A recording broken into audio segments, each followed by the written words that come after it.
Good morning friends. இந்த நாள் எல்லோருக்கும் சந்தோஷமான நாளா அமைய இறைவனை வேண்டிக்கிட்டு இன்னைக்கு சமையலை ஸ்டார்ட் பண்ணலாம். இன்னைக்கு நம்ம ஸ்மார்ட் குமரி குக்கிங்ல பண்ண போறது போர்க் ஃப்ரை. இந்த போர்க்ல இருக்கக்கூடிய ஹெல்த் பெனிஃபிட்ஸ் என்னென்ன அப்படின்றத வீடியோவோட எண்டில் பார்க்கலாம். வாங்க இப்போ இந்த போர்க் ஃப்ரை பண்றதுக்கு என்னென்ன வேணும்னு பார்க்கலாம். ஃப்ரை பண்றதுக்கு நான் இன்னைக்கு 1/2 கிலோ இறைச்சி எடுத்துருக்கிறேன். உப்பு இந்த இறைச்சிக்கு தேவையான அளவு உப்பு எடுத்துக்கோங்க. 2 ஸ்பூன் வத்தல் பொடி எடுத்துக்கலாம். 2 ஸ்பூன் வத்தல் பொடிக்கு பதிலாக 1 ஸ்பூன் மிளகு பொடியாகவும் 1 ஸ்பூன் வத்தல் பொடியாகவும் கூட எடுத்துக்கலாம். அடுத்தது இந்த இறைச்சியை வேக வைக்கிறதுக்கு கொஞ்சமாக தண்ணி எடுத்துக்கலாம். நாம் இனிமேல் ஃப்ரை பண்ண ஆரம்பிச்சிடலாம். ஒரு கடாயில் நாம் கழுவி வச்சிருக்கிற அந்த இறைச்சி எல்லாத்தையும் சேர்த்துக்கோங்க.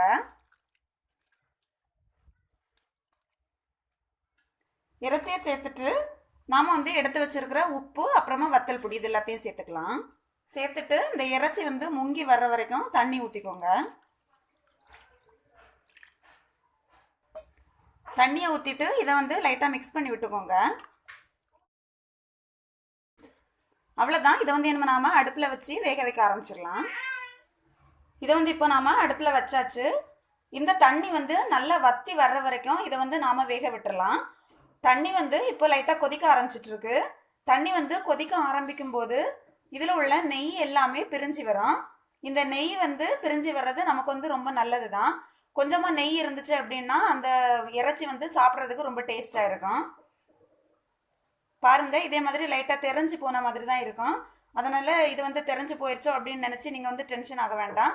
இது அந்த இறைச்சியில் உள்ள நெய் தான், வேறு ஒன்றும் இல்லை. இனிமே இந்த தண்ணி வற்றி இந்த இறைச்சி நல்லா வேகிற வரைக்கும் நாம் வெயிட் பண்ணலாம். நாம் இதை அடுப்பில் வச்சு எப்படியும் ஒரு 20-25 நிமிஷத்துக்கிட்ட ஆகியிருக்கோம். இப்போ கொஞ்சம் நல்லா வத்த ஆரம்பிச்சிருக்கு. அந்த தண்ணி கொஞ்சம் நல்லாவே வத்திருச்சு. இந்த இறைச்சியுமே வேகிறதுக்கு கொஞ்சம் லேட் ஆகும். நீங்கள் உடனே வேக வைக்கணும் அப்படின்னு நினச்சிங்கன்னா குக்கரில் போட்டு எடுத்துக்கோங்க. குக்கரில் போட்டிங்க அப்படின்னா ஒரு 7 விசில் வரைக்கும் வச்சு எடுத்துக்கோங்க.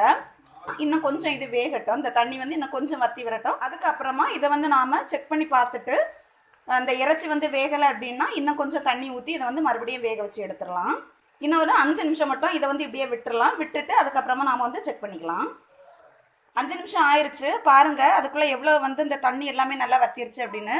இப்போ உப்பு, காரம், அப்புறமா இந்த இறைச்சி சரியாக வெந்துருச்சா அப்படின்றத ஒருக்கா செக் பண்ணிக்கலாம். எல்லாமே சரியாக இருக்குது. இந்த இறைச்சியும் இப்போ நல்லா வெந்துருச்சு. சப்போஸ் நீங்கள் செக் பண்ணும்போது இந்த இறைச்சி வேகலை அப்படின்னா இது கூட இன்னும் கொஞ்சமாக தண்ணி விட்டு மறுபடியும் கொஞ்சம் வேக வச்சுக்கோங்க. ஏன்னா சில இறைச்சி வேகிறதுக்கு கொஞ்சம் லேட் ஆகத்தான் செய்யும். பாருங்கள், இதில் நாம் சேர்த்த தண்ணி எல்லாமே நல்லா வத்திருச்சு. வத்திட்டு இந்த நெய் மட்டும்தான் இதில் இருக்குது. இந்த அளவுக்கு அது கொஞ்சமாக நெய் இருக்கணும். அப்படி நெய் இருந்துச்சுன்னா தான் இந்த இறைச்சி சாப்பிட்றதுக்கு கொஞ்சம் நல்லா டேஸ்ட்டாக இருக்கும். அவ்வளோதான், நம்மளுடைய போர்க் ஃப்ரை ரெடி ஆயிடுச்சு. இதை சூடாக சாதத்தோடு எல்லாம் சேர்த்து சாப்பிடும்போது ரொம்ப டேஸ்ட்டாக இருக்கும். அவ்வளோதான், இதை நாம் என்னமா இறக்கிடலாம். இந்த போர்க்கை நாம் சமைக்கும் போது இந்த போர்க்கில் இருந்து நெய் உருகி வரும்.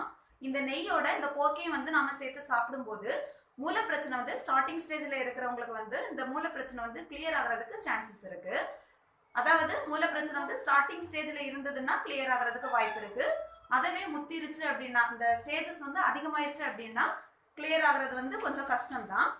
அதே மாதிரி இந்த போர்க்கோட தோல் பக்கத்துல இருந்து தான் இந்த நெய் உருக்கி எடுப்பாங்க. அந்த தோல் பக்கத்தை எங்க ஊர்ல வார் அப்படின்னு சொல்லுவாங்க. அந்த வாரை நம்ம கடையில இருந்து தனியா வாங்கிட்டு ஒரு சட்டியில போட்டு அதை நம்ம சூடாக்கிட்டே இருந்தோம் அப்படின்னா அதுல இருந்து கொஞ்சமா நெய் உருகி வரும். அந்த நெய்யை நம்ம தனியா ஸ்டோர் பண்ணி வச்சுக்கிட்டு மூளை இருக்கக்கூடிய அந்த இடத்துல இதை லைட்டா அப்ளை பண்ணிட்டே வந்தோம் அப்படின்னா நம்மளுக்கு அந்த எரிச்சல் குணமாகும். அதே போல அந்த வீக்கங்களை குணமாகிறதுக்கு வாய்ப்பு இருக்கு. அதே மாதிரி இந்த நெய்யை கோழிகளுக்கு நாம தவிடு குழைக்கும் போது அந்த தவிடோட கொஞ்சமா சேர்த்து குழைச்சி வச்சோம் அப்படின்னா சூட்டுனால வரக்கூடிய ஒரு சில நோய்கள் இந்த கோழிகளுக்கும் வராம தடுக்கிறதுக்கு வாய்ப்பு இருக்கு. அதே நீங்க ட்ரை பண்ணி பாருங்க. அதே மாதிரி மூலம் நம்ம உடம்புல வர்றதுக்கு மெயின் காரணமே சூடு தான். உடம்புல இருக்கக்கூடிய சூடு ஓரளவு குறைஞ்சிருச்சு அப்படின்னாலே மேக்சிமம் இந்த மூல பிரச்சனை நமக்கு வர்றதை அவாய்ட் பண்ணலாம். இந்த ட்ரீட்மெண்ட்டையும் நீங்க முடிஞ்சது அப்படின்னா ட்ரை பண்ணி பாருங்க. அதே போல மூலம் ஸ்டார்டிங் ஸ்டேஜில் இருக்கிறவங்க வாரத்துல ஒரு தடவையாவது கட்டாயமா இதை எடுங்க. அப்படி எடுத்தா கிளியர் ஆகிறதுக்கு வாய்ப்பு கொஞ்சம் அதிகமாகவே இருக்கு. அவ்வளோதான். இந்த போர்க் ஃப்ரை உங்க வீட்டில் நீங்களும் ட்ரை பண்ணி பாருங்க. ட்ரை பண்ணி பார்த்துட்டு எப்படி இருந்துச்சுன்னு மறக்காம கமெண்ட் பண்ணுங்க. இந்த டிஷ் உங்களுக்கு பிடிச்சிருந்தா விரும்புங்க, பகிருங்க. இந்த சேனல் உங்களுக்கு பிடிச்சிருந்தா சப்ஸ்கிரைப் பண்ணிட்டு பக்கத்துல இருக்கிற பெல் ஐக்கானையும் கிளிக் பண்ணிட்டு மறக்காம ஆல் கொடுத்துருங்க. விரைவில் அடுத்த உணவுடன் உங்கள் ஸ்மார்ட் குமரி குக்கிங். நன்றி, வணக்கம்.